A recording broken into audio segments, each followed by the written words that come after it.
Hi, everyone. My name is Alex Castillo-Smith, and I work with Secretary Scrase at the New Mexico Human Services Department. Thanks for joining us for this 176-day COVID-19 press update.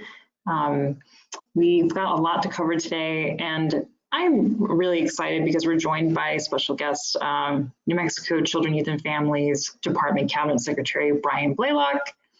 So these two secretaries will cover a lot of info today, and we will share this presentation as well as a link to this recording with you all later.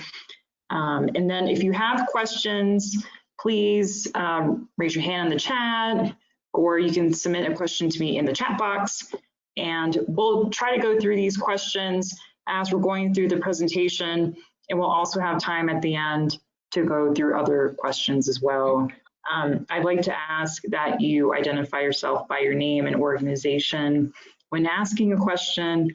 And because this is a webinar for members of the media, we will be taking questions today only from members of the media. So with that, I think I will turn over to you, David. Thanks so much, Alex. One thing you all need to know about Alex is all these slides and all the organization that you see at press conferences is her work, and G. Wong, our statistician, and others. And so we really rely on her heavily, and she's on many days the brains behind the outfit. I like to say, David, that you're Batman, I'm Robin. I can't think of a girl equivalent. That's what I tell people. Okay. All right. And afterwards, you can tell me which one of us is which. So we're going to go through the science and media stuff today. We will pause on the green slides and, at the end of each section for questions that way.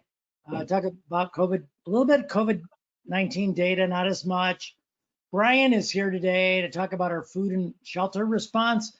Really, really interesting stuff that we just haven't had a chance to showcase. I think you'll find some of the data interesting. And then we're going to go to the public health reopening gating criteria for New Mexico. And I want to let you know that I'm going to talk a lot about math related to school reopening, the mathematics of it and the gating criteria of it. But as you know, there's another press conference tomorrow with Secretary Stewart where all the detail about how this is going to work is going to be covered. So I'm not going to take questions on anything other than the kind of the calculations and how we're thinking about safe communities for school reopening, and save those detailed questions about how schools are going to work and some of the epidemiology for tomorrow. I'll be on tomorrow as well, sort of as backup for Secretary Stewart, but won't be presenting slides then. So let's do science and media.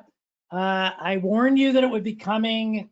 I think somebody even asked this question last week, but there are now at least 3 cases of that have been confirmed where individuals had 2 distinct coronavirus infections. So the bad news is we now have 3 people who've had 2 distinct infections. And some of these slides are the ones we use for providers. So you can click on these links up here at the top of the slide if you want more detail, or read the article yourself. But we have 3 cases. So the good news is only 3 out of tens and tens of millions of cases worldwide. The bad news is that we don't exactly know why these 3 individuals were reinfected. We do know that genetically the virus was different, so we know it has to be a reinfection. And I take comfort in the fact that we've only seen 3 so far. Starting in late July, early August, we started talking about if we're going to see reinfections, we'll see them soon. So we'll just monitor this. We're on heightened alert here in the state. We're monitoring positive tests because, as you know, we don't duplicate count positive tests for COVID in the state of New Mexico. And so we are now building a time interval in. So if we did have somebody who had 1 or more positive tests in, let's just say April, and they were counted once, if they circle back around with another positive case, we're going to be able to identify them as a reinfection. The only problem with the genetic sequencing, you need to know, it's the worst lab test ever in the sense that, while it's highly, highly accurate, it takes a couple months to get back. So that'll be a long news lag for you all. when or if we do see our first case. Another thing, and this is me and my Human Services Department Secretary role, but worldwide now, and this is just one of several studies, this is from Mumbai, that just shows that the prevalence or your chances of getting coronavirus, and over a variety of age groups, is much, much higher in lower income areas in Mumbai than it is higher. And here, it's actually 4 times higher. I'm a little concerned about the accuracy of these prevalence numbers, and I think they may actually, I doubt they're really 57%. They may be 57 per 100,000, but we're going to double check on that. But even more importantly, in New Mexico here, we see exactly the same thing. So this is census tracts, which we happen to be able to track here. And you can see that on the x-axis you've got, on the x-axis you've got census tracts. You have less than 5% of the people living in them below the federal poverty limit, all the way up to 40% or more.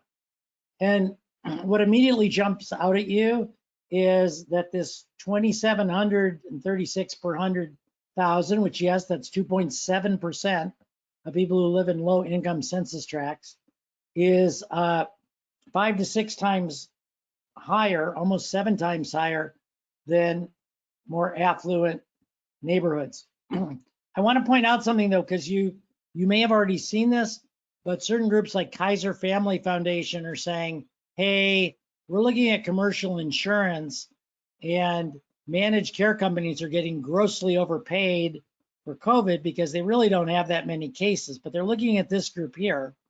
They're not looking at Medicaid, and we actually have data. It was projected that Medicaid was overpaying 78 million per month potentially to our managed care companies, when in reality, we either are breaking even or not quite getting enough additional money from the federal government. You all probably remember we get 6.2% above the federal match, which is a good amount of money. Other experts say it should be 12%. So we're keeping obviously a close eye on that. But in New Mexico, with the third lowest per capita income in the United States, these two bars are of significant concern. And particularly here, this means Medicaid is going to see way more than its proportionate share of COVID cases during the course of the pandemic. I know it appears that the state has a new requirement that everything we present be coded in green, yellow, and red, and that's not actually true. But this is a study from the British Medical Journal. It's kind of what we've been saying all along, but a little bit more detail. And I use this, I'm showing it to you today because it answers an awful lot of questions that I get about, well, how come we're letting X do Y, but we're not letting B do C? Why are we letting less people, lower occupancy rates, for example, in churches than we are in hotels? And so, but if you look, we've got, low occupancy here, and they have outdoors well ventilated, indoors well ventilated, and poorly ventilated. And you can see right away that if you're poorly ventilated indoors, that's a big problem. Same in this column with high occupancy as well, way more red, and with high occupancy, no green at all in poorly ventilated areas. And then going down this way, they give us 4 options with 3 sub options: wearing face coverings, short contact; wearing face coverings, long contact; no face coverings short; no face coverings long. So the face coverings is up here, and you can see a lot more green and a lot less red than these 4 sections down here. And so, and then singing, even with face masks, it depends on ventilation. So you might want to use this tool. I think it helps readers even more. It helps explain why indoor Labor Day events with lots of people present without face coverings is a bad idea. And we have an infographic at the end about that. One last bit of encouragement for all of you for Labor Day.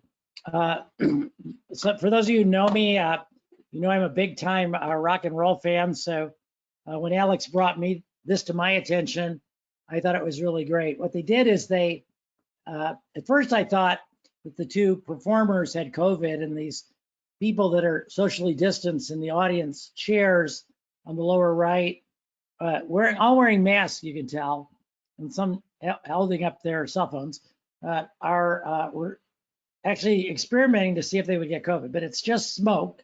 They've got a smoke machine. These people also have these smoke detectors, and so they're looking at where everybody's sitting, and then they're following them for the next 4 to 6 weeks to see their patterns, and it'll be interesting. It's sort of a forward-looking contact tracing. I'm not sure how they're going to track the spread of smoke from concert attendees to others, but I just thought it was a clever idea and something that people are doing to really think through some of these issues, and they're doing them in other European countries and Australia as well.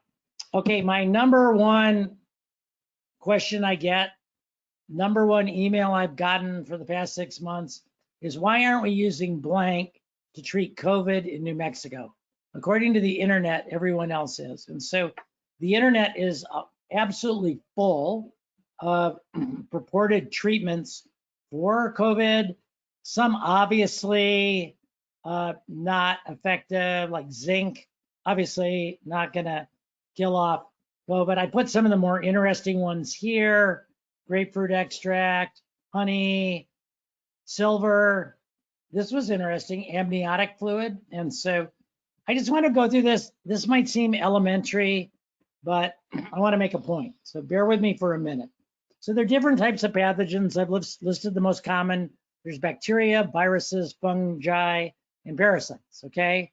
And so I've given you a few common examples that you may have all heard of here.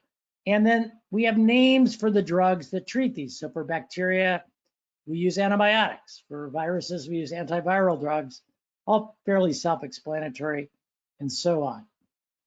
And then you can see that when people ask about azithromycin or chloroquine, hydroxychloroquine, and ivermectin, those are not in the viral treatment category. And while sometimes some of these antibiotics or other anti-pathogen drugs can cross a line into a different area, it's very, very rare. So yeah, and one other thing, this is why your doctor will tell you that antibiotics are not good for your cold, okay? Now we do have some and I'm sorry I don't use brand names, so they might be more recognizable if I did, but you know, there are things like Tamiflu that treat influenza that we're familiar with. But so when I get emails saying, hey, why aren't we using this antibiotic for a virus? Or why aren't we using these anti-malarial drugs or this anti-worm parasite drug for the virus? The starting argument is that they're unlikely to be curative or even help because they're crossing these barriers, and the genetic makeup of all of these pathogens is very different. I do want to talk about Remdesivir though, because that's a big success story in New Mexico. You all asked us about that as soon as it came out in the news in April, and we have not gotten back to you. We have been the New England, and one thing that that all of these drugs have in common, except for Remdesivir, is there's not been a good study to demonstrate their effectiveness against COVID. You may recall that hydroxychloroquine, there was a guy in France who published a paper with 20 patients. FDA ended up recommending it under emergency use authorization. People started using it, and we quickly found out that it wasn't working, and then papers came out that disproved the claims that it was effective. And so we've been through a couple of those cycles. There is a double-blind randomized controlled trial, which without doing a statistics lecture is the best kind of experiment. They use Remdesivir, and this is a while back. This I think was first week of June or last week of May. And they found a couple of things. Number one is that the Remdesivir, it wasn't curative, but it reduced the recovery time from 15 days down to 11 days. And more importantly, it reduced the mortality rate from 11.9% to 7.1%. There were some early clues, though, that the drug, they used it mainly on sick people, and they had a stratification. I'm not going to go through all of this. But the best evidence was the people that were less sick in New Mexico, not people on ventilators, not necessarily in the ICU, not people on other kinds of ECMO or other procedures to give them oxygen, but just simple low flow oxygen. It seemed to work better. And we quickly in New Mexico got feedback from our clinicians that that was the case and that they had shifted over to using it for less sick patients. Somewhere along the way, the FDA caught up with us. This is our remdesivir use. It doesn't exactly parallel our case curve, but it does exactly parallel our hospital case curve. If you have that emblazoned in your brain, I don't have a copy of it for you today. There's a powdered form and a solution, and we're getting regular distributions from the federal government. Our delivery systems all over the state have been excellent about picking it up. We've had thousands of doses. I didn't have time to add these numbers together, but the treatment is either 6 or 11 total doses. So we've treated hundreds of patients, and our clinicians tell us we're getting a good benefit from the treatment. And then, of course, my usual message, before I turn it over to, before we go into COVID-19 in New Mexico, about don't delay your healthcare. I've been talking with our delivery system and asking them to mine their data to see if they can identify where they think the biggest gaps in necessary healthcare are right now as a result of COVID. So I'm going to start with the graph. This is one of our larger systems showing you the number of colonoscopies that they were doing per month. And colonoscopy in general is screening for colon cancer, other reasons as well, but it's a good surrogate for it. And you can see from January 19 to January 20, February 20, very, very level, some minor variation in the number of colonoscopies done. And then we hit March, and they just, into April, fell off completely and now back up. But not back all the way. And, in order to make up for this giant divot, we're going to have to do better than average in this regard going forward as well. So colon cancer is the second highest cause of cancer deaths in the United States. It's preventable through screening. We have now 23 million adults in the United States that are past due for these screenings. An annual death rate in America of 53,000 from colon cancer.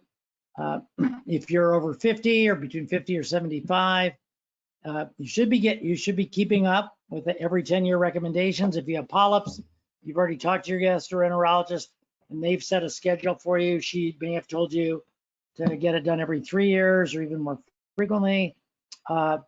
If you're in that higher risk group, please call today. Please tell your listeners and readers to call today to schedule a colonoscopy appointment. And then, unfortunately with colon cancer, by the time it gets to symptoms, it's usually advanced. Sometimes people get weight loss, unexplained change in bowel habits, abdominal pain, or blood in their stools, but it's much better to identify a small lesion and have it removed before more serious problems occur. So we're going to be having a series of these every week. And just for the media, if there are particular topics that you're interested in hearing more about getting necessary health care, please let us know, and I can pass those on to the delivery system folks that are starting to pull this data.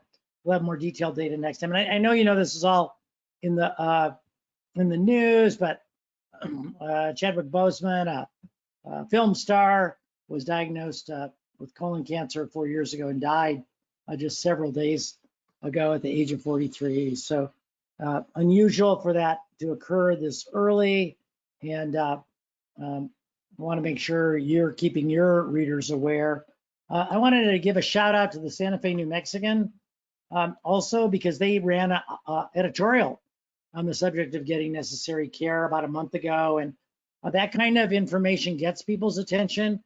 And I have talked to people who actually I don't know what it is about me that they don't believe, but they do believe the editors of the Santa Fe New Mexican, they actually scheduled follow-up healthcare as a result of reading it. I think what they think maybe is an independent party in the newspaper. A quick COVID update. Oh yeah, we're gonna stop. Sorry. Yeah, we've got 2 questions. First, I'm gonna turn over to Michael McDevitt and then Julia Goldberg.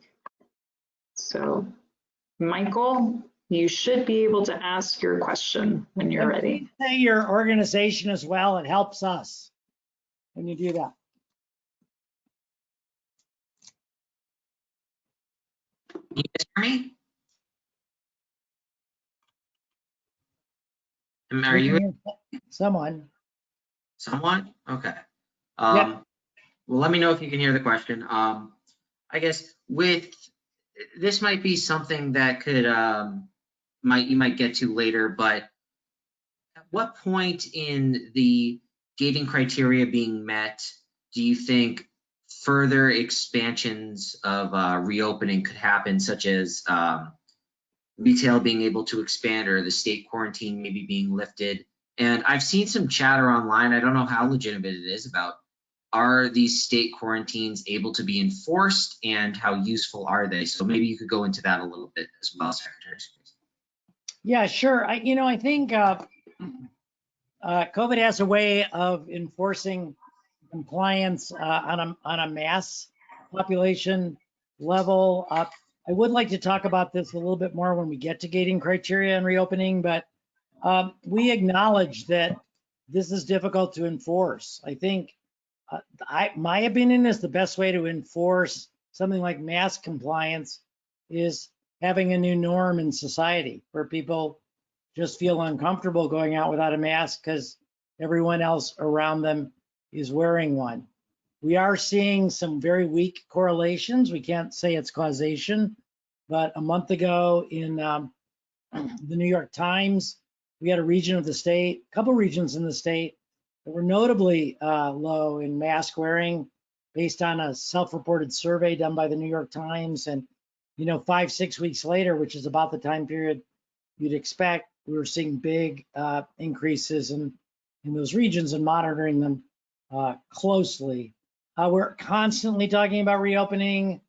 Everybody wants to reopen everything. Of course, that's not going to be possible. There are things like full crowds in football stadiums that are going to simply have to wait another year, no matter how low we get our case counts, unless we can get them to 0 and keep them there for a long time, which would involve restricting travel, but similar to New Zealand.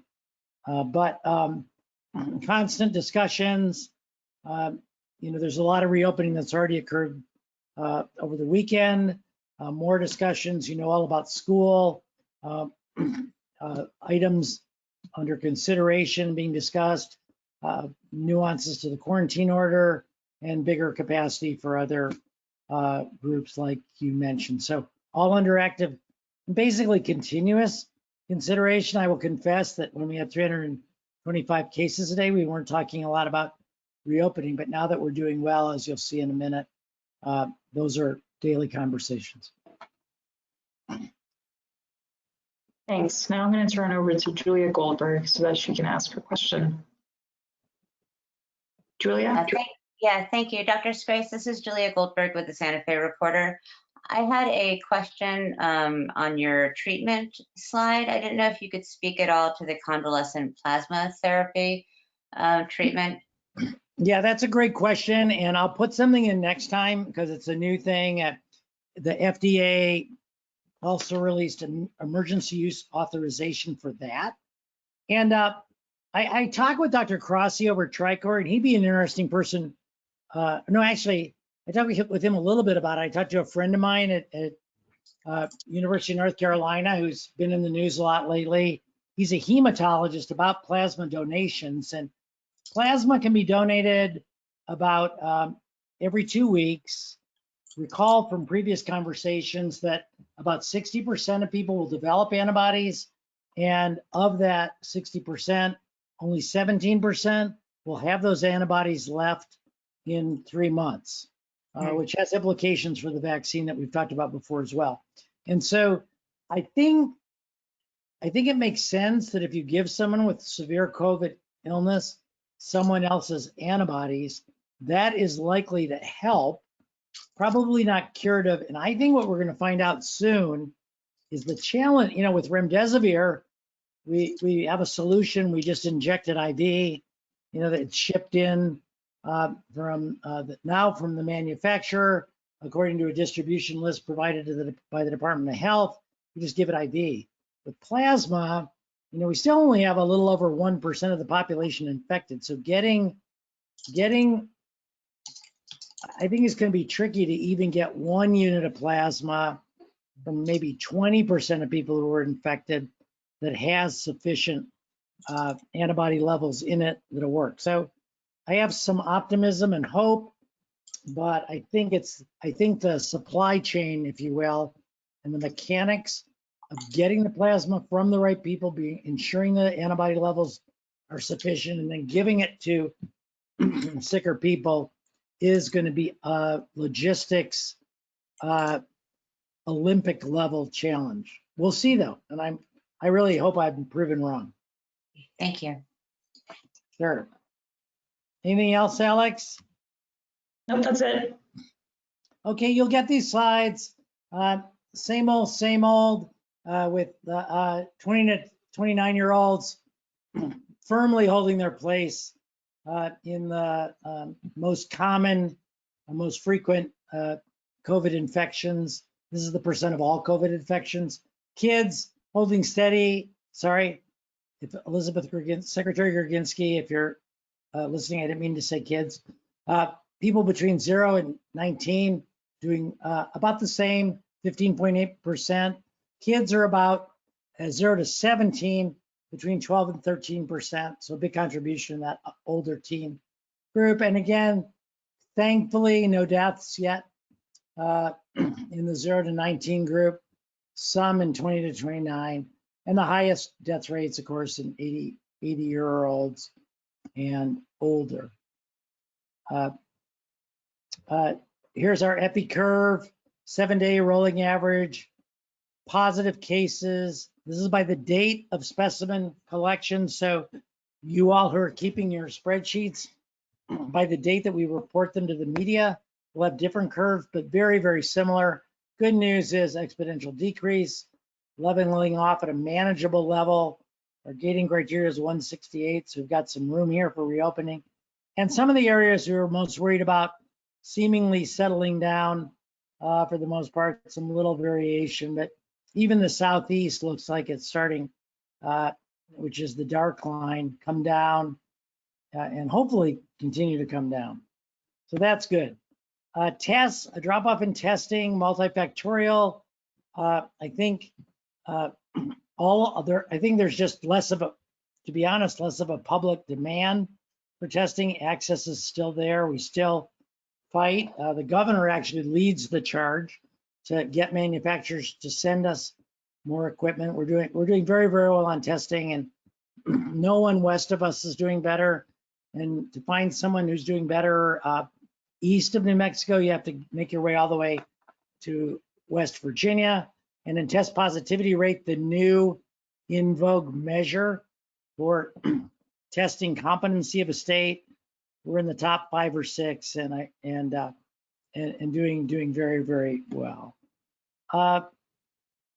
Heat maps, these are the total positive cases over the course of all of COVID. We're all first look here, but keep your eye on the southeastern part of the state, and notice now that we've got Doña Ana has moved up to the top 4 counties, and Lee and others kind of making a bid for the top 5 to pass Sandoval. A big issue here, we'll talk about it more with school reopening, and you can see just even in the past 2 weeks, way more cases in this southern corridor than we're seeing up in the counties that we've been used to looking at for months as being the highest number of cases. More good news on travel. We're getting into 10 weeks now of stable travel. Travel is important because it's the variable that correlates best with case counts statewide and even in regions. I wish we were all down here where we were in mid-April, but that's okay. At least we're holding steady. And this holding steady, I believe, which kicked in as case counts started to go up, and people were aware that maybe this was a real deal, more people staying at home. And I think it helped us bring the pandemic back down as well. And then just on vaccines, we did put together a vaccine committee, 60 different people from all walks of life and ethics and providers and all kinds of providers and DOH people and epidemiologists. And so we're looking at a plan. You can help us the most with our plan for COVID vaccination by getting the word out to people to get their flu shot right now. September, October, optimal time. Let's get those done with so our distribution system can handle COVID. And some vaccine will be out in November. Providers will have to sign contracts with either the state or federal government, pledging that they will distribute the vaccine according to the guidelines. So if you have a good buddy who's a hospital administrator, they're probably not going to get you a vaccine early, and the hospital administrator probably not going to get the vaccine very early either, since it's going to be going out to frontline healthcare workers, long-term care residents. It should be available at no cost. They're going to be, as we said last week, 5 or 6 different vaccine types. Most of them require 2 different injections, and you should be able to get it all over the state, but supplies will be limited initially. We went over those curves last time. So I'm going to pause here because I'm about to turn it over to Brian to talk a little bit about what they're seeing in CYFD in terms of child abuse and neglect. But any questions on those numbers? Remember, we're going to get into the gating criteria in detail in another few minutes. No questions, David. All right, well, let's keep going. I want to introduce Brian Blalock. He's a great fellow health secretary. We believe that the huddle, we call it, of health secretaries is one of the most powerful in state government in the country. And these great relationships are allowing us to constantly work together to find out how we can combine forces and resources and information systems and behavioral health challenges and address them as a combined health cabinet entity. We already think we've made changes that deliver a lot of value to New Mexican taxpayers and the people who also benefit from our service. And Brian has really been a key driving force in moving us forward together as a group to make these changes. Today, he's going to do 2 things. One, he's going to talk about child abuse. Some of you have sent in questions. We want to address that. But then he's going to go on and give you a window into a whole bunch of pretty cool stuff that's happening that we haven't said much about delivering food and providing shelter for New Mexicans in the pandemic. Turns out technically that's my job as the Secretary of Human Services, but in my role in the pandemic, Brian has graciously stepped in and is managing both of those, and I will be eternally grateful. And with that, Brian, I'm going to turn it to you. Thank you, Secretary. I appreciate that. Can you hear me okay? Yes. Okay, great. Yeah, and I think just to take something Secretary Scrase said, I think the collaboration under this administration between all the secretaries, and especially between the health cabinet secretaries, has been a real strength and a relief as we've worked to deal with emergency response related to this pandemic. So we've gotten some questions from some of you specific to a concern around drop in child abuse reports and what's happening with abuse. I know certainly there's been some national news stories about concerns about child abuse skyrocketing and concerns about abuse reports really going down, especially as lockdowns occur in different places, so the children are less able to reach out for help or maybe less visible. So just wanted to look at what the data tells us in New Mexico as far as that, and you'll see here the beginning of the pandemic here in March, our child abuse reports to our state centralized central intake system was actually a little bit higher than it was pre-pandemic in December. And then we really did see a decrease going into April. The numbers dovetailed down there to lower than it has been in some time. We did some TV spots and radio spots, and worked with some of you press members, so appreciate the efforts to get out the word on how folks could continue to look for child abuse and report and get it to us so that we can respond and help. And then, as you see, the numbers have steadily been going up. Also want to point out the numbers right now are pretty close to where they normally are in the summer. So our June numbers, not that far away from our June numbers in 2019. We haven't seen the decrease that other states have seen, the real drops as school starts to reopen and we start going to this hybrid model. We are concerned, want to be sure that our teachers are looking out for signs of abuse and working with us on that. So I wonder if I can go to the next slide. So I want to encourage everybody who's watching, and please encourage people who watch and read your press to reach out and reach out to us if there's any question or doubt whatsoever. If the family is struggling, if it looks like a child is struggling, get them to us, please, through cell phone number that's pound safe, or through phone 855-333-SAFE or 7233. And we can respond, be sure that the children are safe, the family have what they need. A lot of what we've been doing through the course of the pandemic is working very closely with our family members and our community to be sure our families have the cleaning supplies they need, the food they need.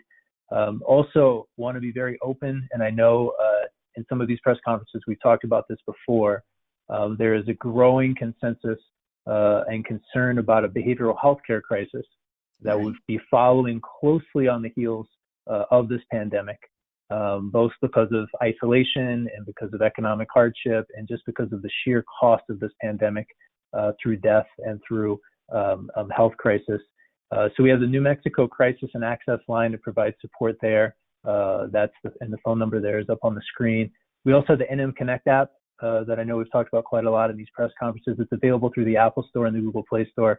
If you haven't checked that out, I encourage it. It's a nice, easy way to get in contact with therapeutic supports and help, both just to have somebody to talk to or also be able to find a provider in your area to be able to connect. I think HSD and CYFD, especially the behavioral health care directors for both departments, have done a tremendous job growing and expanding telehealth during this time to be sure that behavioral health care services are available for folks who need it, even if you can't make it or go to the office or to a local provider in your area.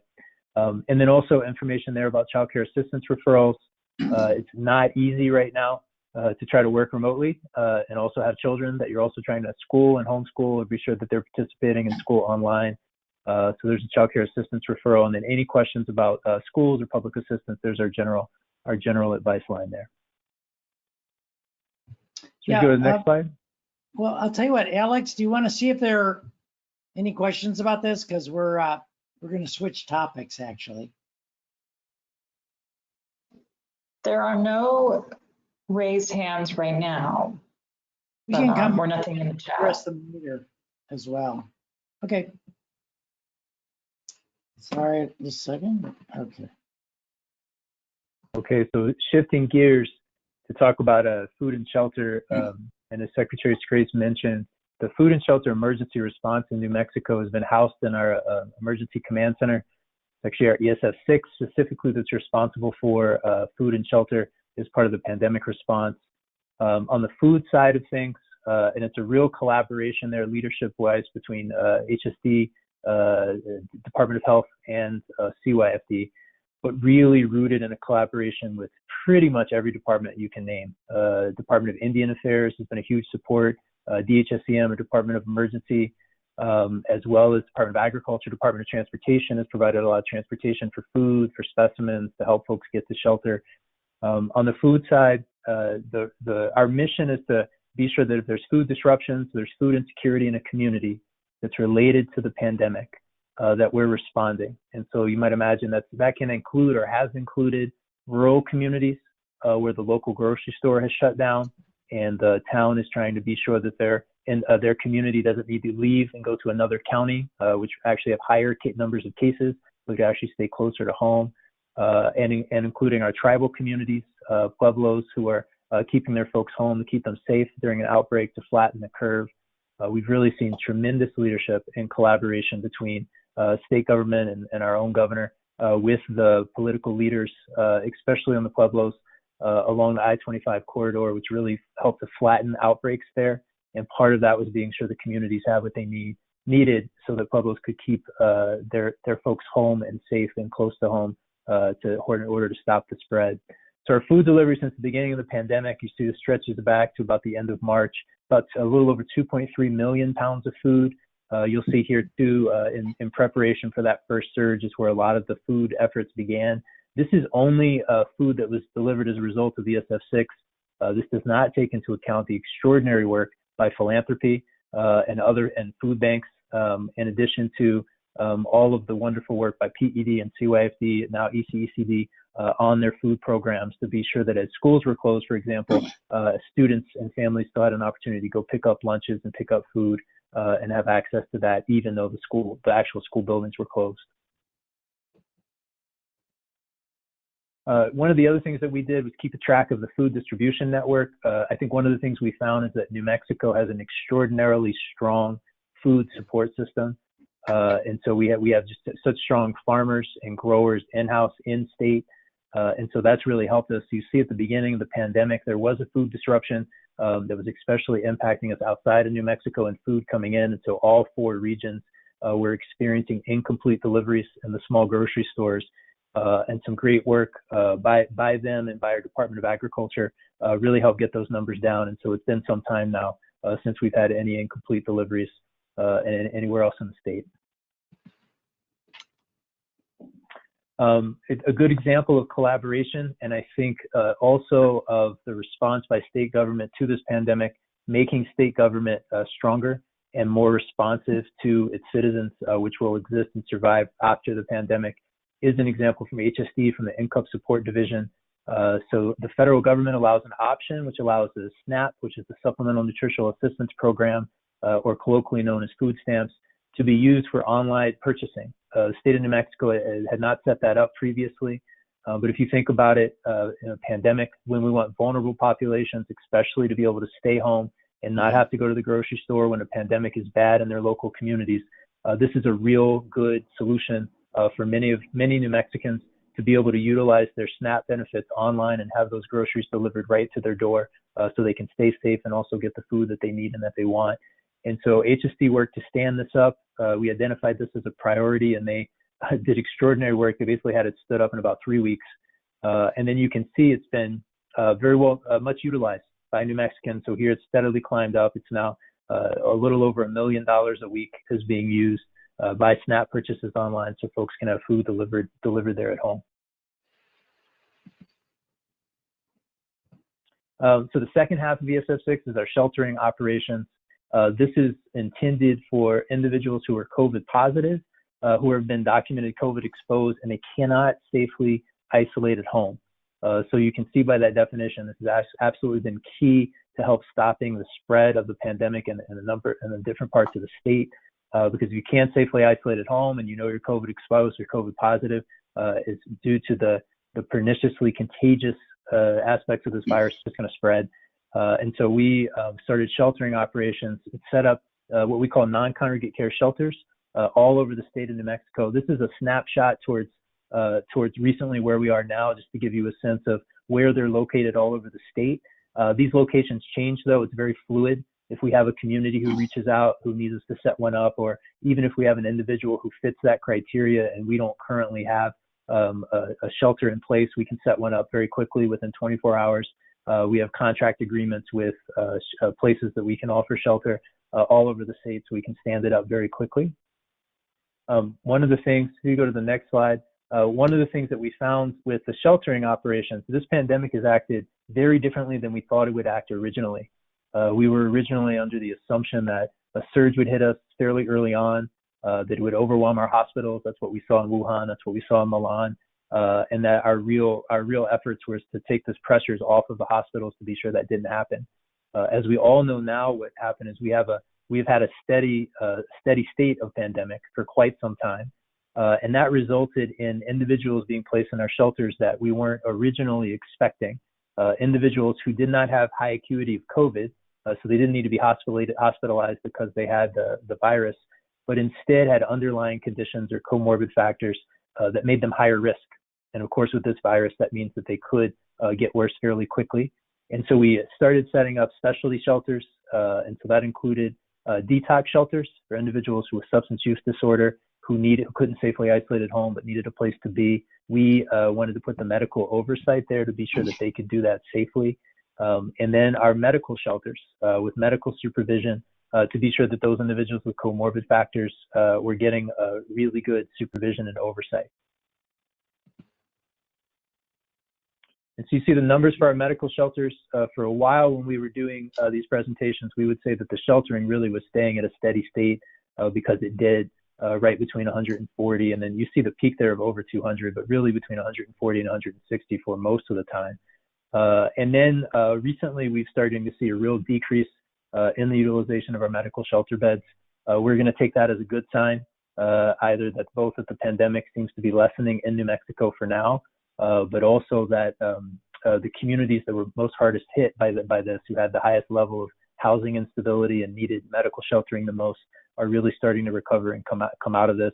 For some of our communities, it's mean that the state, by setting up these medical shelters early, bought them time so that they were able to set up their own sheltering program so that they could self-isolate those closer to the community. And so that's also a reason why the numbers have decreased in the last month or so. And then breaking it down by city, just to give everybody an idea of where the highest utilization was. So Gallup and McKinley County had the highest utilization. That makes sense considering the horrific toll that the pandemic took on the northwestern part of the state. And so you can see there tremendous leadership by Indian Health Services and some of the leaders are there and working with us to provide medical supervision and be sure that we were meeting the high level of needs of the community there.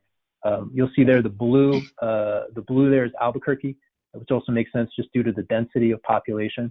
And so we think probably both those areas are hitting a steady state for now, related to the numbers of cases and who's going to need to be self-isolated for a while. The yellow there is from Blalock, who worked collaboratively with us to set up really what was a model program for tribal members all over the state, so they could self-isolate there in a way that was culturally appropriate services, somewhere where they felt comfortable, and so they could self-isolate and go through their quarantine period as well.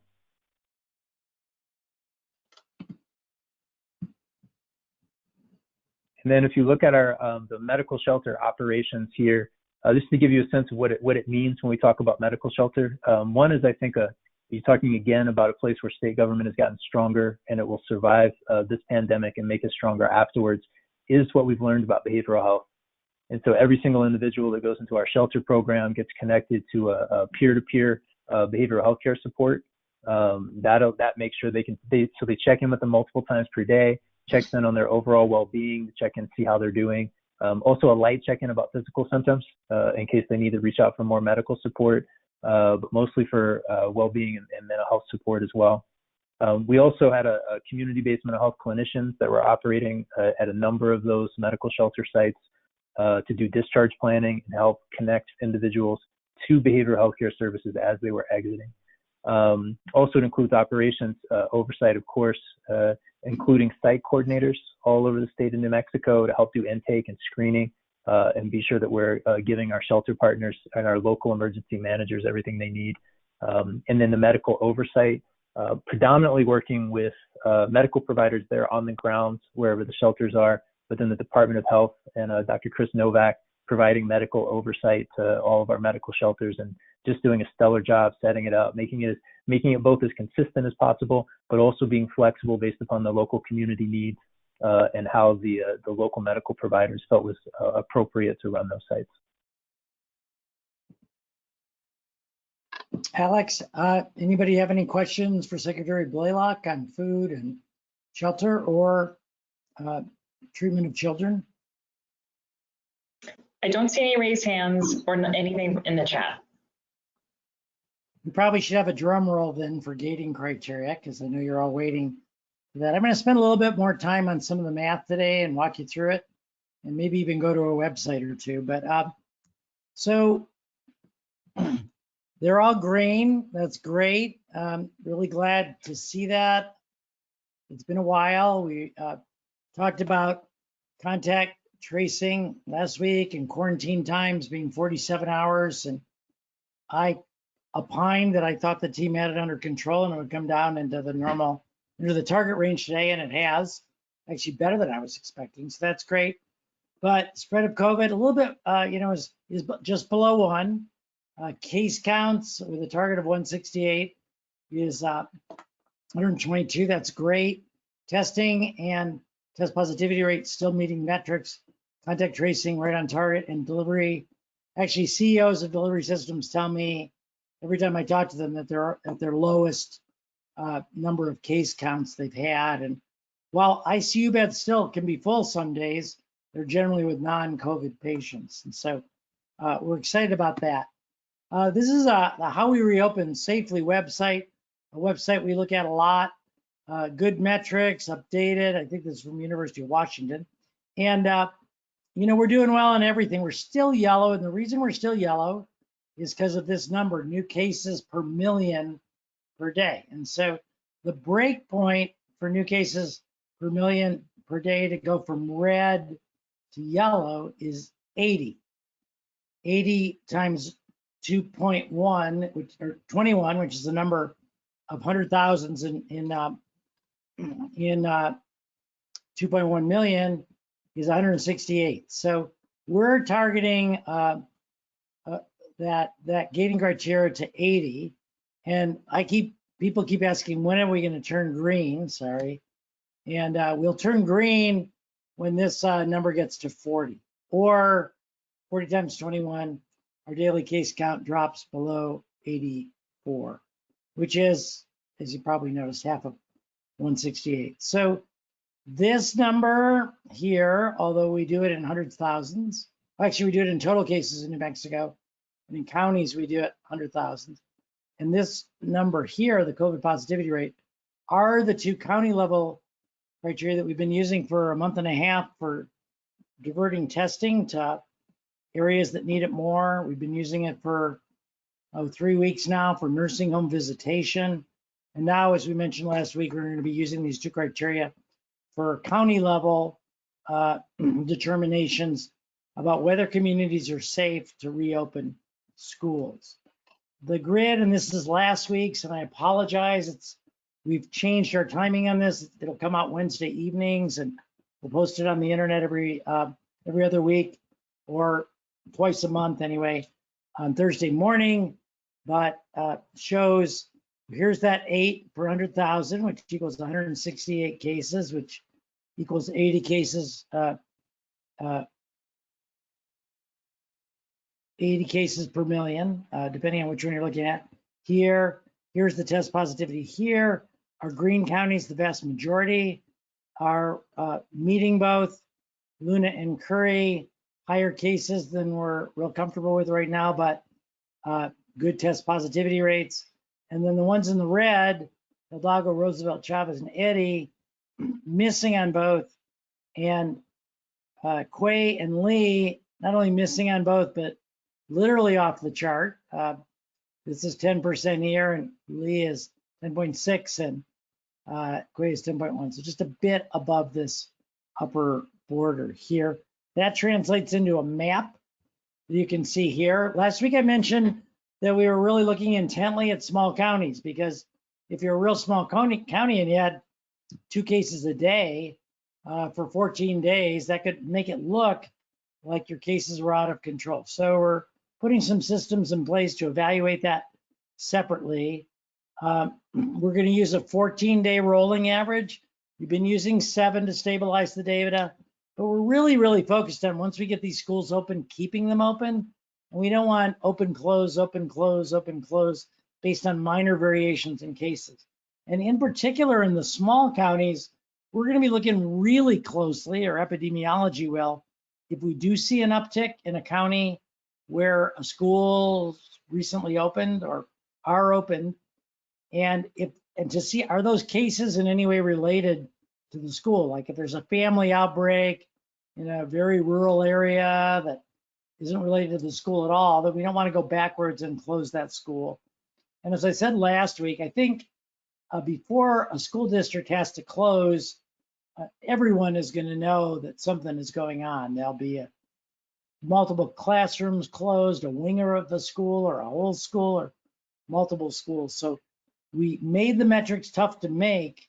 We made the measurement period 14 days to stabilize the data. And our goal is to get these communities to the place where it is safe to reopen schools and then keep them open when that happens. I've also talked in a couple press conferences about experiences in Georgia, Alabama, Mississippi, Oklahoma, and Indiana, where they reopened schools and immediately had like hundreds of cases and had to close down schools or wings, quarantine thousands of students.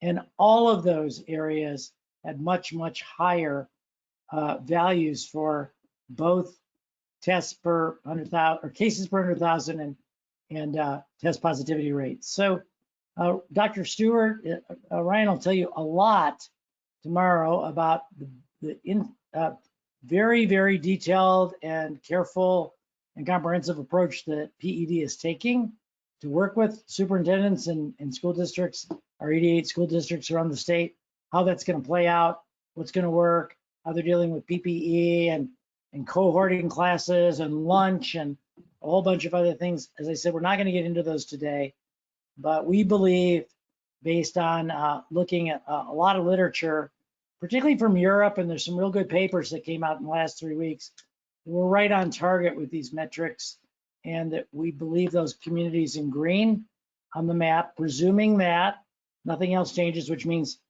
more people have to wear masks and we have to stay at home a little bit more because we're reopening things a little bit more, that we can safely reopen schools. And as I look around the country where this has started and failed, I think none of those places had the safe community criteria in place. And actually, frankly, as you'll learn tomorrow, the rigorous school preparedness criteria in place that New Mexico does. So we owe it to our kids to do this right the first time. And we want, once we get kids back, to keep them there. We will have cases in schools. There will be classrooms closed. There's no question about that.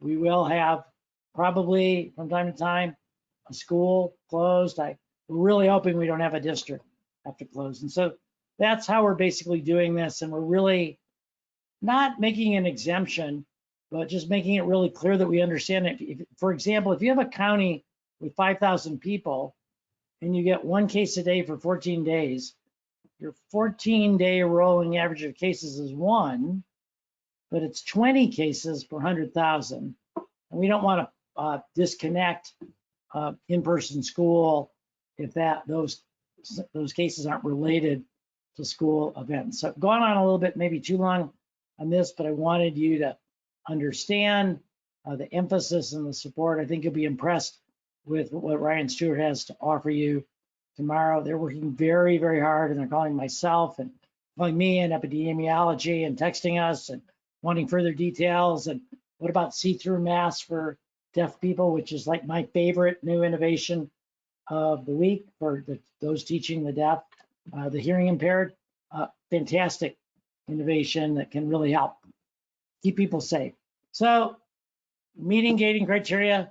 Please remind your readers and viewers about the dimmer switch this time. We don't want to use Labor Day to flip that on switch, have everybody travel all over the state, increase COVID cases, and as usual, staying at home, washing our hands, wearing those face coverings in public, maintaining social distancing. And I really believe the media has a potentially more important role than even state government in sort of laying out what that new normal is and what really, and helping people understand the link between mask wearing and schools staying open and things like that.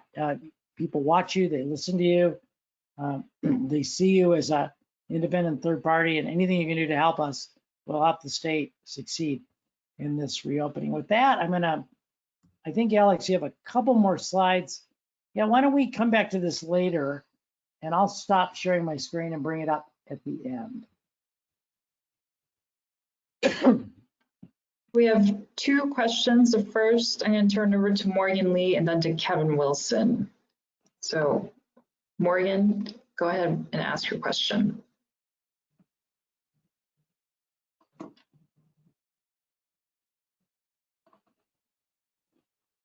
Hi, secretaries. Thanks for this opportunity. I just had a question about isolation centers, and I didn't get a chance to closely at those numbers you flashed, those lines on how many people are in those medical centers, but it kind of looked like they're starting to unwind. Maybe some of them have been closed. Yet last week, the mayor of Gallup said there was still over 100 people in hotel rooms there. So I guess I'm wondering if there's still obstacles to that, like in towns with big homeless populations, if that's going to be a long-term thing. And then I do have another question, maybe after that. Let's let Brian answer that one, and then we'll go to you, Morgan. Thanks. Great. Thanks, Morgan. It's a great question. It's something that we talk about every day in our shelter call is what does this transition look like? We want to be sure that we're not running medical shelters in places that don't need them anymore.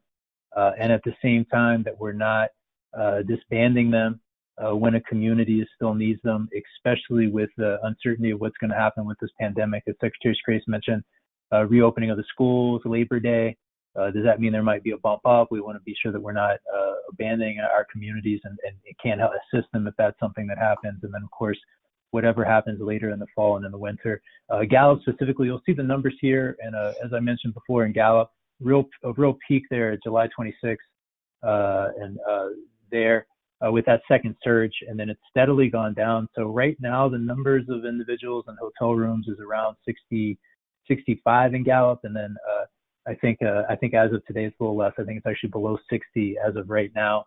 And so we've consolidated our sheltering operations there in order to make medical supervision a little more efficient, but also be sure that we're providing all the medical supervision we need there and working with Indian Health Services there as well. And we won't pull out of Gallup until it makes sense to do so based upon the pandemic and the numbers. And we're certainly there for as long as they need us, and we're there now.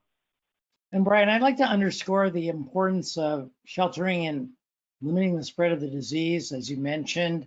You know, these are individuals that if they were staying at home would probably transmit the infection to other family members who may go to the grocery store to get groceries, who may go out for other reasons. And so by meeting those basic needs in an isolated setting, we believe that was a key element in Gallup, actually, to bring down that giant peak we had there for most of the spring.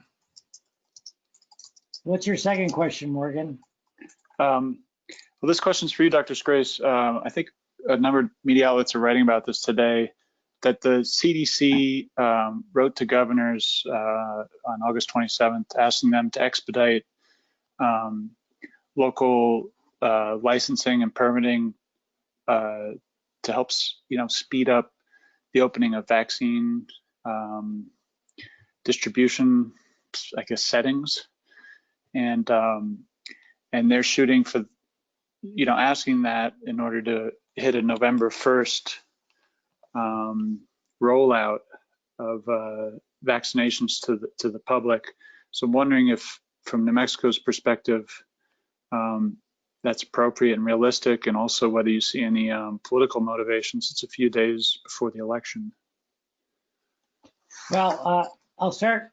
I'm the worst politician ever, and so I'm also really horrible at guessing what motivates others, because sometimes I have to spend time figuring out what motivates me. So I can't speak to that, but I can tell you that I think the question is, does New Mexico really need a whole bunch of additional vaccine distribution centers to meet the public demand for COVID vaccine? And I'm gonna go out on a limb and say no, a qualified no. I think we have Department of Health offices in every county and multiple ones in our big population counties. The provider network in New Mexico partners with the state, and so many of our immunizations are routed. Vaccines for children, for example, routed through DOH to providers in the community, covered electronically, et cetera. If the demand for COVID were dramatically bigger than it is for the flu vaccine, which we seem to do pretty well every year, vaccinating everybody who wants a vaccine. I think we should be able to handle it. I think the concern would be, well, what if there's enough vaccine available for everyone on November 1st? We know that it's highly effective and we know it has no side effects. So I can tell you we won't know all that for certain by that day. And everybody wanted a vaccine, that would be a problem. But I feel confident, with the rollout initially to healthcare workers and long-term care residents in November, December. That's a big group of people that we will flow through the vaccination process in offices. I could be wrong. It could be that there'll be a much greater demand for the vaccine, but at this point in time, we actually do well in New Mexico with vaccine distribution. And the team that's working on this, I mentioned this before, but they started in mid-June. So we have a lot of the details worked out. Again, for media, members, please get people to get their flu shots September and October, because Morgan, that would play into your question as well. And if no one got a flu vaccine in September and October, and they all decide to get it in January and February, then we would have a distribution problem and a administration problem. But great question. Everybody's looking at that, and I can't tell you about the motivations on that one. Thanks. All right, next I'm going to go to Kevin Wilson and then Ron Warnick.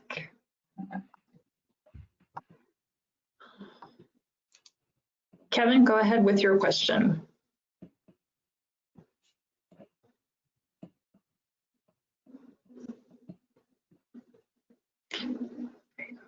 Okay, can you hear me now? I was on mute. Kevin Wilson with the Eastern New Mexico News. It's kind of a two-part question. First part, what's the population baseline you use to reach the per 100,000 criteria? And then second, how can a member of the public access the data that would be necessary to find a county test positivity rate? Because that's a lot of the data that people have been having a hard time trying to find. Yeah, let me just show you, because I think one of the things we're realizing is we've been getting a lot of requests for data lately, or concerns that we're not sharing data about data that's actually out there. So let me, just forget that. Let me just go to one of my links. So hopefully you can see that. And if you go to data dashboard here, and Kevin, what county do you live in? We cover Curry, Roosevelt, and Quay. So let's just go with Curry as the control group. And that's this one here, right? Because it's not labeled. Well, I could have feigned certainty by just, so you select it here, okay?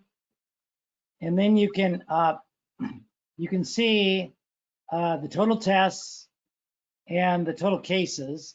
So that gives you the overall since the beginning of the pandemic rates. When we publish, though, that grid, it will have probably that scatter plot I showed you. It'll have the map, and it will have a spreadsheet or a table that shows every county, the population we're using, which, by the way, we get from, I think our most recent version is 2018 data, and then end of year data, and then it will show our calculations for both. It'll have the numerator and denominator for test positivity rate, and also rolling 14-day average, and then rolling 14-day average for cases. So we'll get all that data out so people can check our math or check Microsoft Excel's math, whichever you prefer. So we know that's not out there now. And a couple of caveats though, because it's probably worth mentioning. The test positivity rate is actually a little understated because we don't double count positive tests. And so we also don't double count individuals who have negative tests, and we don't single count them. So it'll be a little understated, which helps counties meet the criteria as well, because our test positivity rate is actual cases, confirmed cases, divided by total tests. And we'll give you that data that we're using I'm sorry it's not out there already, but that'll be out there. Did I cover all your questions, Kevin? I think so. So it's going to be on the public dashboard eventually, is what you're saying? Yeah, I'm not sure where it's going to be yet. You know, PED will definitely have it on their website. The Public Education Department will have it on their website as well. So, but I think we need it on DOH, and I'll be using it every day. And I know Secretary Stewart will and others. So we'll try to get out there, but we are not updating it daily. And we could talk about that more if you feel like there'll be a need for that. Because we don't actually calculate test positivity rates every day. So let me think about that a little bit. But great question, and we want to be completely transparent about this.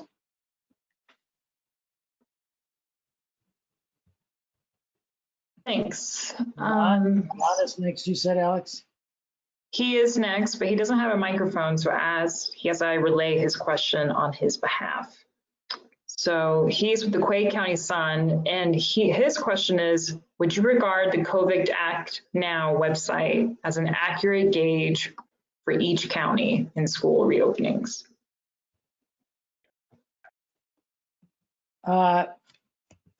Just give me a second.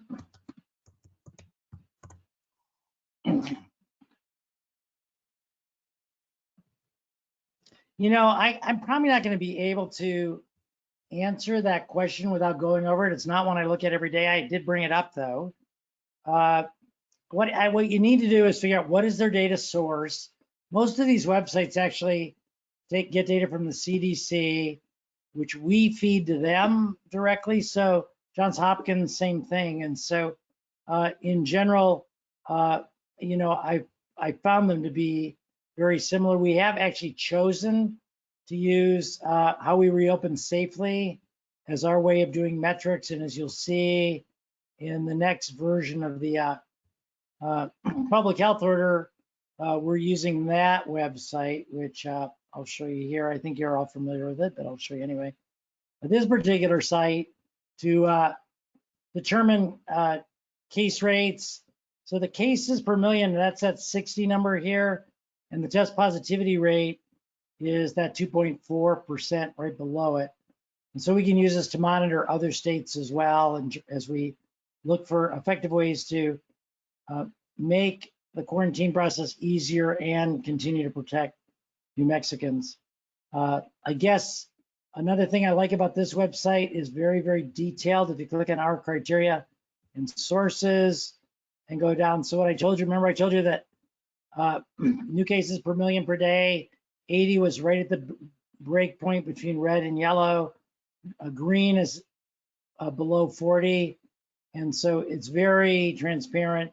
They do change from time to time, but I found, and some people criticize them for that, I found that the changes that they made, which have been multiple ones in the past 5 months, actually have been value-added ones and very much track the direction we're going in terms of more specific data or using metrics that are more sensitive to us understanding changes in population. So this is the one we have chosen to use for other state data.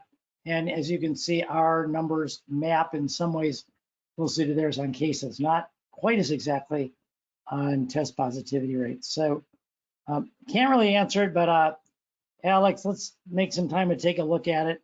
Do you have specific questions about that site? I'll see what he types in the chat, David, since his microphone is not working. Okay. We've got 4 other folks in the queue. So first I'm going to go to Gabrielle Burkhart, second Dan McKay, third Brittany Costello, and then fourth Michael Gerstein. So Gabrielle, just give me a moment to find you, and you should be unmuted. Okay, thank you, Dr. Scrase. Can you hear me? I can. Okay, cool. Thanks for giving this update today. I just had a quick question regarding, I know that you yourself don't make policy, but we've had a lot of questions about this come into us.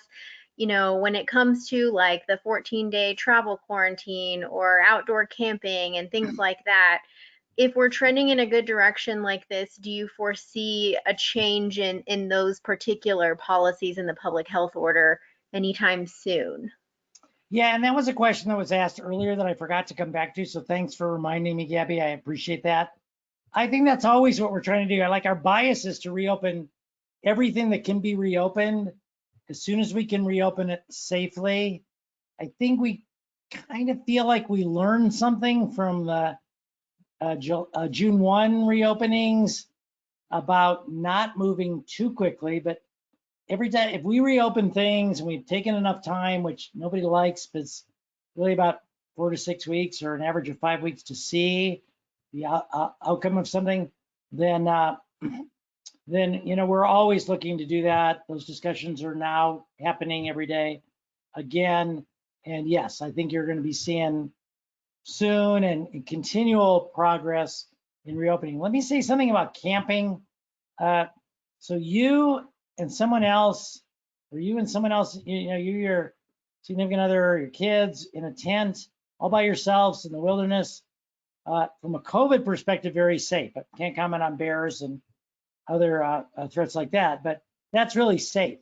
I think that the angst we have, and there was a recent set of cases in one of our state parks, is about how much as New Mexicans we enjoy getting together with really large groups of people at state parks and celebrating holidays and things like that, which is clearly a violation of the public health orders and clearly a high risk to spread COVID. Various people's experiences of this is that mask wearing is not a universally adopted practice in those situations. So I think there are a couple angles on that. I like being outdoors a lot, like to see camping reopened for small groups of people, and maybe there's an answer there in terms of group sizes or limits or something. But again, it's just hard to enforce. When you're running a campground for the state, you've got a lot of other responsibilities, and going around every 15 minutes and counting the number of people in each group and reminding people to wear masks can be a challenge. So we're really looking for the public to cooperate. The more the public cooperates, the more we see that kind of masking, the more we can do. So it's not just about the cases coming down, but what more can New Mexicans do with masking, social distancing, to make even more room for reopening? So the answer is yeah. I don't have anything super specific for you today, but there should be news forthcoming as we review the public health orders really every week now. Thank you, David. I'm going to turn over to Dan McKay now. Dan, go ahead with your question. Hi, thank you for taking my questions. I'm a reporter with the Albuquerque Journal. Can one or both of you address how concerning it was to see the drop in child abuse reports earlier this year? Is that still a concern, or is it basically gone away? And then second, Secretary Blalock mentioned the possibility of a coming behavioral health crisis. Are you already seeing signs of that? And how are you preparing for it before it arrives? Let me just start real quickly, but I'm going to turn both questions over to Brian. There was a survey done of Americans in June that showed that 44% of people acknowledged experiencing feelings of anxiety, increased feelings of anxiety, depression, or suicidal ideation. Normally, at any given period of time, that number would be in the high teens. So we're seeing the precursors to something more. If you look at other countries, every large country with a big pandemic, China, South Korea, Italy, major uptick in cases. Matt is, I don't know if it's come out yet or not, Alex, but I think it may have, has prepared a paper on this, and we're working to try to expand resources even further to address the crisis. Secretary Blalock already mentioned telemedicine and our quick move right over to telemedicine and paying at the same rate of in-person visits. And I mentioned this once before, Dan, but we're hearing anecdotally from therapists all over the state that therapy goes better via teleconference than in person, that somehow people are actually more open to sharing the issues that they're struggling with. And that was one I certainly did not see coming, and certainly contradicts 120 years of a psychiatric mindset. So a lot going on, and I think we do need to prepare more, and we're working to do that for adults. Neil Bowen gave an outstanding presentation with a lot of great data on this at the Legislative Health and Human Services Behavioral Health Subcommittee. And Alex, why don't we grab that presentation and send it out to the group? There's just an awful lot of really interesting data. Neil's on a well-deserved vacation this week. I think his out of office email message says, "The mountains have called me and I must go," John Muir. So he's in the wilderness somewhere. We can't contact him, but he's a great guy to talk to about this, very knowledgeable, and will be available next week. So Alex, can we get that presentation out? And I'm going to turn it over to Secretary Blalock for adding to what I said and answering the other question. Yeah, thank you so much. And I appreciate both questions a lot. It's something that's a huge core at the forefront of our mind as we figure out what we need to focus on in the coming months to help support our community and our families. On the child abuse reporting, you asked if I was concerned about the data, and I think that's a really interesting question. I think clearly in March, when the numbers were a little higher than they were in December before the pandemic, we felt like we were doing something right, and that the community in New Mexico was really coming together and being sure that our kids were safe and were reaching out to us if there needed additional support. And then when that dip happened in April, I think that we got really concerned. Something was not right there with that kind of dip. And that was, this is here, but the centralized intake reports is predominantly reports of concerns around children and abuse and neglect. But we had similar concerns in our domestic violence work, really concerned about our domestic violence survivors and their ability to get help. We were actually meeting with the domestic violence, the coalition and some of the shelters every week to check in with about how their numbers are doing, and watching very concernedly in some parts of the state, those numbers going down as well. And so doing outreach and really working with the community around that, we, with the Albuquerque Public School District, developed a really good training. I think it's really creative and really good information for schools, especially schools that are going to be staying online or that part of that hybrid model, on how to identify abuse and neglect in virtual settings, such as through Zoom or through Google Hangout or through phone, the types of questions to ask, the things to look for. And we still, and please, encouraging educators just to reach out if there's any concerns at all, just so we can reach out to the family and try to help and provide additional support. The other side of that, though, is the data doesn't always tell the whole story. I mean, if our overall reports went down, but we got more of the right reports, then we wouldn't have concern. And I think that's why we're doing that training and are happy with that, having that training available to figure out exactly what to look for to get it to us. But again, we'd rather people reach out to us so we can reach out and have our trained staff see if there's concerns there and provide those additional supports. I think all of us are very aware too, on our staff side and our first responders, when you talk about the behavioral health care crisis, there's this surge capacity, and there's been some things, some people have written about this. Just imagine, I guess, it's most easy to visualize when you think about when you're in a physical crisis, you get that burst of adrenaline, and then you can deal with anything for that short period of time because you have that adrenaline. This pandemic, because of how it behaves, our first responders, our staff at CYFD, at DOH, at HD, you had that immediate response, and so you had a lot of crisis response that was stellar. And at this point, lots of people are exhausted. And that's why we're thrilled that Dr. Bowen is taking some time off.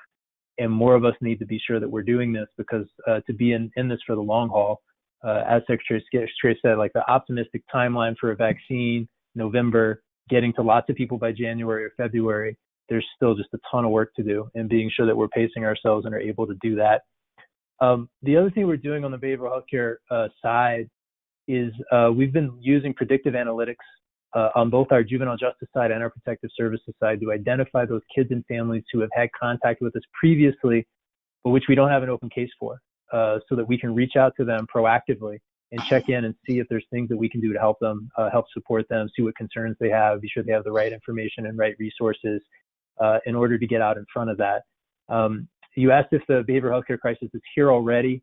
Like if you look at the youth suicide rates in New Mexico, the good news, if there is such good news in that category, is that our youth suicide rate right now, this year in 2020, is lower than it was in 2019. So we're not seeing it peak in the most tragic way among youth. The bad news is, I mean, information came out report-wise about a month ago that New Mexico has the highest youth suicide rate in the country now. Now, of course, those numbers and that data is based on 2018, and so it's stuff that we've all been living through while being here.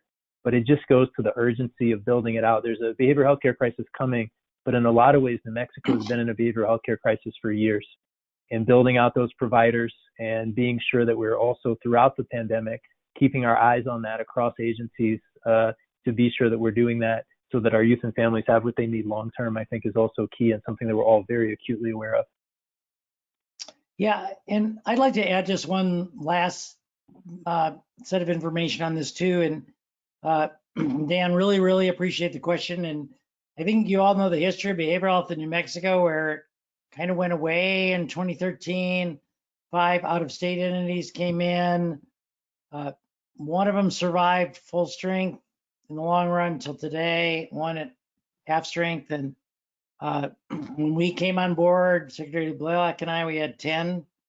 Actually, was it 20? We had a lot of lawsuits about that 2013 time. And we really realized, I mean, it was just obvious that there was no way to move forward to rebuild behavioral health in New Mexico until we got that stuff behind us. We've settled all those lawsuits in our first year.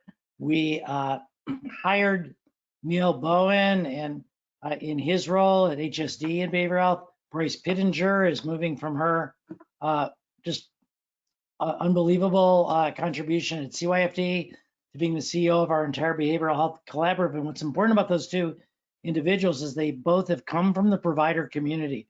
We want to send a strong signal to New Mexicans that we are trying to reconfigure the way the state administers behavioral health services so it works for providers and it works for members. And then on top of that, one thing I'm most excited about, and this is just a preview of coming attractions, but our early data shows a significant increase in behavioral health visits this year over last, and last year over the year before, I believe. And so we're processing that data now. It's a huge incentive for our managed care plans to, we hold them accountable in a regulatory and financial way for working with the provider network to produce significant increases. So I think we started actually a year and whatever it is now, 8 months ago, to put a lot in place that's really going to help us get through this, well, maybe a 15 or 20% surge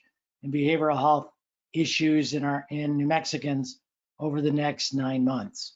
So I feel like we're in a good place. We can always do better. Always open to your suggestions. Thanks, Dan. Okay, next I'm going to turn over to Brittany Costello. Brittany, go ahead.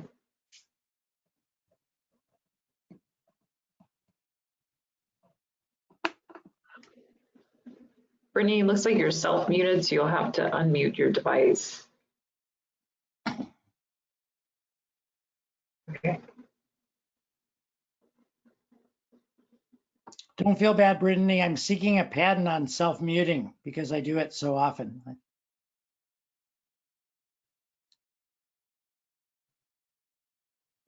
Should we go to Michael? Can you guys hear me? Yes, we can. You can hear me now. Yes. Okay, sorry about that. So my question also has to do with the 14-day travel quarantine. I'm wondering, when you guys are kind of revisiting whether or not that could change, is there a certain piece of the criteria, the gating criteria that you guys are looking for, or is it the gating criteria as a whole? And then if something like that would change, what would that look like as far as it would seem like it would be hard to just do away with it as a whole. So would there be steps before just not having to quarantine at all, if that makes sense? And then I have another question about Labor Day. I'm just wondering if you guys are expecting kind of an increase in cases and what the message is for New Mexico in that regard. Yeah, those are two really excellent questions. Thanks, Brittany. What outlet are you with? Oh, I'm with KOB. Sorry about that. That's great. Thanks. If I had time to watch TV, I would probably know that. But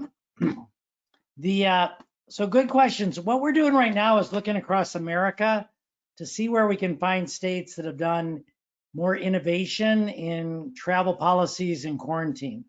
And I think we'd all agree that in general, the goal with our quarantine policies is we don't want to do anything that would significantly cause us to have a lot more COVID cases in New Mexico. So Alaska has an interesting quarantine policy that looks at testing of people when they come back to the state or they come into the state.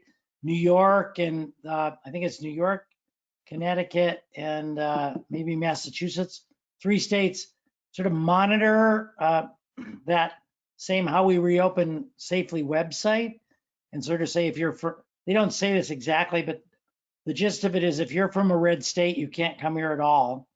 And so there's probably, so we're looking at all these different things, trying to figure out a way to make it possible. You know, we've relaxed it. We started right from the beginning with an exemption for healthcare workers. We now have an exemption for people going and getting medical care across state lines and coming back. Secretary Blalock proposed, and we've put in a exemption for parents, generally non-custodial parents traveling to another state to see their kids or drop off their kids or whatever. And so we, you know, we're looking at essential workers, a lot of folks who travel back and forth. So a lot of conversation as well. But again, anything we reopen is going to cause a few more cases, which brings me to Labor Day. And if we reopen, if people treat Labor Day in a way similar to 4th of July and Memorial Day, we're going to have a problem. And so we need your help. And I think probably now is as good a time as any to go to this slide, this little infographic that I believe I showed last week as well. But just, you know, it's important to have a safe Labor Day. And, you know, we've already updated this from 5 to 10 because the public health order expanded that. Keep it small, keep it outside, lots of sanitizer to wash your hands, put the garbage outside. It's generally safer to have people bring their own food, but whatever you do, don't line up all the food on a table and have people go through a line. Just not a good thing. And then, you know, even though it's family, even though it's close friends or neighbors, 6 feet apart and wear a mask, the 2 most important ones. And if we do that, I think we can get through Labor Day okay. You know, we did see between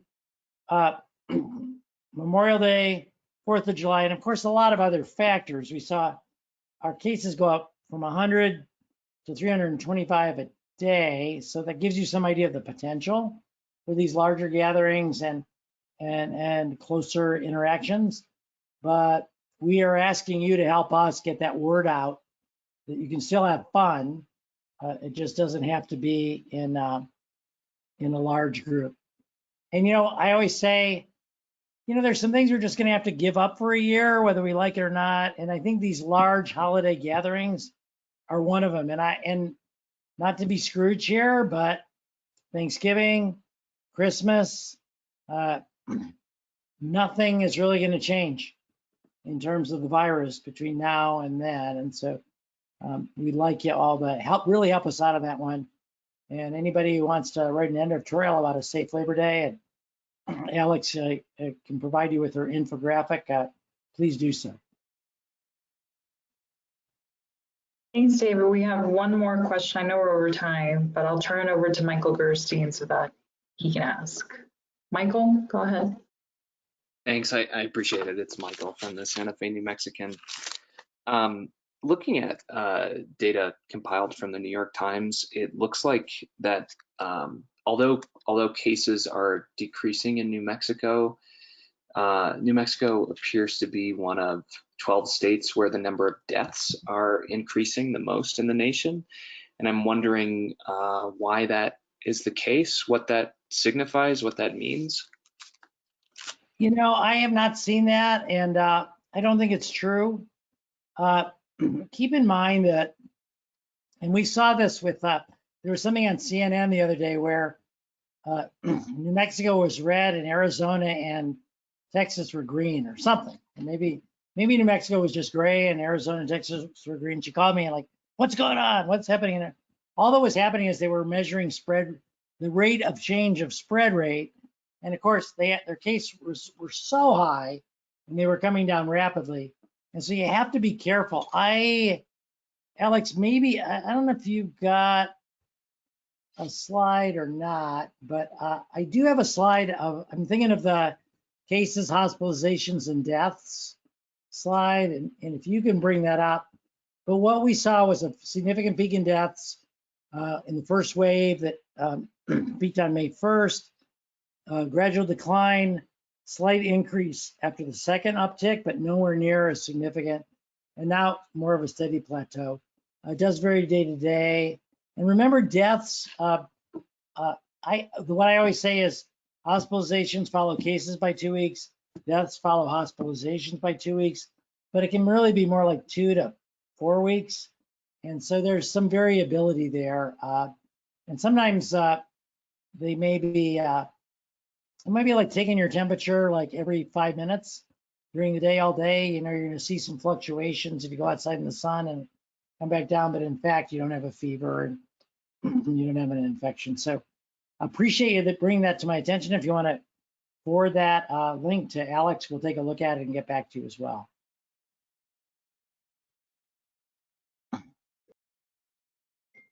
All right, Also, David. I think, Michael, you're the one who asked about excess deaths, and we've done a lot more data mining on that. And as a result of your question, and I'll, you know, because there's this argument that we're overstating deaths, and what about people who had COVID 4 months ago and, you know, now are, you know, die of something else, or those really COVID deaths. And we have a lot more information on that as well. And our internal calculations on excess deaths in New Mexico during the pandemic in people who do not have COVID listed on their death certificate, that number is about 730 more than we normally expect. So that phenomenon that the New York Times fell onto and that you brought your attention is real here as well, but more later. Back to you, Alex. Yeah, David, so cognizant of time, what I did was put a hyperlink in the chat for everyone to this week's modeling update that's online, and it has those hospitalizations and mortality data there, so folks can see it there. We've got some questions about what time and when is the PED press update tomorrow. I believe it's, let me double check. I think it might be on my calendar by now.